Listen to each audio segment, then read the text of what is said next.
5 minute है आपका।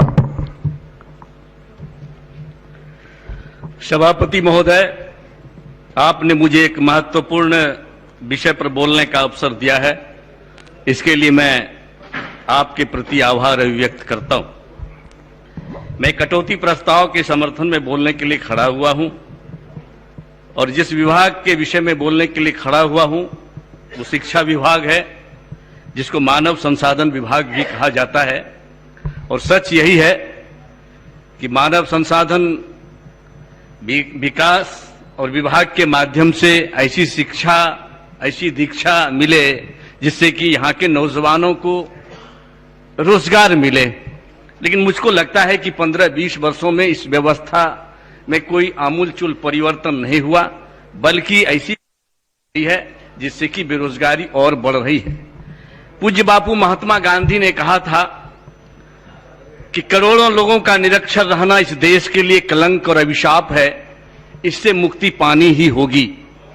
लेकिन दुर्भाग्य है और मैं भारी मन से कहना चाहता हूं कि व्यवस्था इतनी चरमरा गई है कि आज गांव में जो सरकारी विद्यालय है, चूंकि मैं ग्रामीण क्षेत्रों से आता हूं, मैंने नजदीक से देखा है, वहां अगर 100 बच्चे प्रथम वर्ग में एडमिशन लेते हैं तो वो हाई स्कूल जाते जाते 48% बच्चे स्कूल छोड़ देते हैं।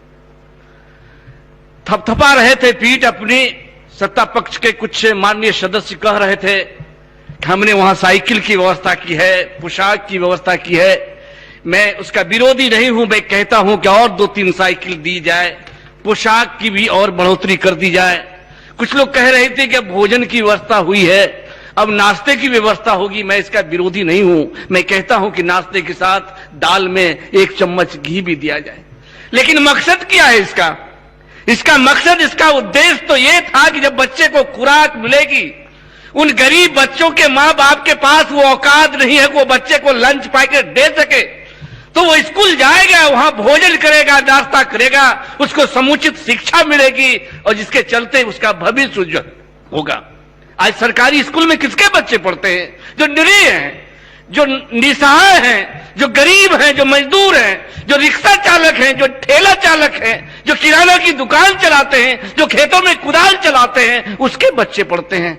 आह लगती है, हीन भावना पैदा होती है जब सरकारी स्कूल के बगल में प्राइवेट स्कूल है। मुझे दुख होता है कि आज 35 से 40 हजार प्राइवेट स्कूल खुल गए और वैसे जगह खुल गए जहां सरकारी विद्यालय। शाम के समय में जब छुट्टियां होती है और प्राइवेट स्कूल के बच्चे जब निकलते हैं तो उसके पीठ पर एक काला बैग, उसके बाल सुधरे हुए, पैर में काला जूता, उजला मोजा, लंच पैकेट से भरा हुआ वो बैग। जब गरीब बच्चे, जब सरकारी स्कूल में छुट्टी होती है, उसके पांव धूल धूसरित होते हैं, उनके पांव उछड़े होते हैं, उसके कमीज की बटन टूटी होती है, उनके अंदर हीन भावना पैदा होती है। वो सोचता होगा अगर मेरी व्यवस्था अच्छी होती तो मैं भी प्राइवेट स्कूल में पढ़ता। यह स्थिति उत्पन्न हो गई है। डॉक्टर कलाम जो भारत के पूर्व राष्ट्र शिक्षा मंत्री थे, उन्होंने कहा था कि अगर गरीबी से निजात पाना चाहते हो, अगर मजबूरी और बेरोजगारी से मुक्ति पाना चाहते हो, तो उसका एक ही हथियार है और उस हथियार का नाम है शिक्षा। लेकिन 15 वर्षों में उस हथियार की धार मुड़ गई है, वो भोतर हो गया है, शिक्षा की स्थिति खराब हो गई है। हम लोग भी सरकारी स्कूल के विद्यार्थी रहे, हम लोग भी सरकारी स्कूल मिलती थी। सर लोग तो चौकस होते ही थे, बच्चों को भी चौकस करते थे कि बड़ा डिसिप्लिन मेंटेन करना, अनुशासित रहना, शिष्ट रहना, सभ्य रहना, देखना डिप्टी इंस्पेक्टर आते हैं कुछ उल जलूल नहीं बोल देना।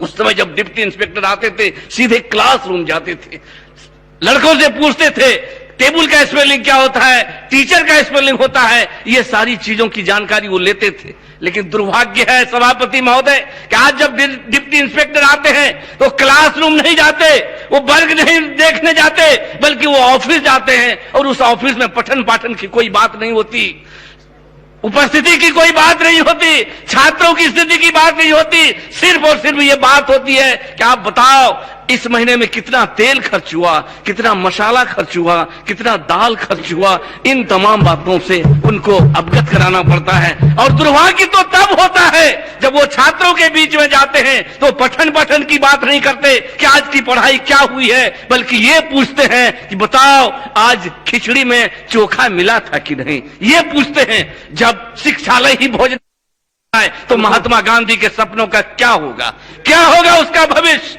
आप जरा गौर करिए। और यही कारण है कि 1,50,00,000 नौजवान, जो 15 से 35 वर्ष का नौजवान है, वो अपने बूढ़े बाप को छोड़कर, बूढ़ी मां को छोड़कर, जवान पत्नी और बीवी को छोड़कर, बहन को छोड़कर, छोटे छोटे बच्चे को बिलखते छोड़कर वो बिहार से बाहर दिल्ली, पंजाब, हरियाणा में दर दर की ठोकर खा रहा है। और यही कारण है कि शिक्षा गुणवत्तापूर्ण नहीं मिल रही है। सही कहा कुछ लोगों ने, मैं उनकी बातों को दोहराना नहीं चाहता हूं। हमारे क्षेत्र में एक जेठौर उच्च विद्यालय है, जिसके विषय में मैंने पूर्व में भी शिक्षा मंत्री को इन बातों से अवगत कराया था। उन्होंने आश्वासन दिया था कि अगले वित्तीय वर्ष में इसके विकास में योगदान होगा, लेकिन दुख के साथ कहना पड़ता है कि आज तक कोई पहल नहीं हुआ। इसलिए मैं शिक्षा मंत्री से भी आग्रह करना चाहूंगा कि थोड़ा आप गंभीरता से इसको देखिए। जब बच्चे पढ़ेंगे नहीं तो उसकी भूखमरी दूर नहीं होगी, उसकी बेरोजगारी दूर नहीं होगी। माननीय सदस्य, इसलिए मैं सिर्फ और सिर्फ यही कहना चाहता हूं कि गजब की बांसुरी बजती है वृंदावन बसैया की, गजब की बांसुरी बजती है वृंदावन बसैया की, करूं तारीफ मुरली की या मुरलीधर कन्हैया की। सरकार अभी व्यवस्था यही है, किसकी तारीफ किया जाए। आपने मुझको समय दिया है, बहुत बहुत धन्यवाद।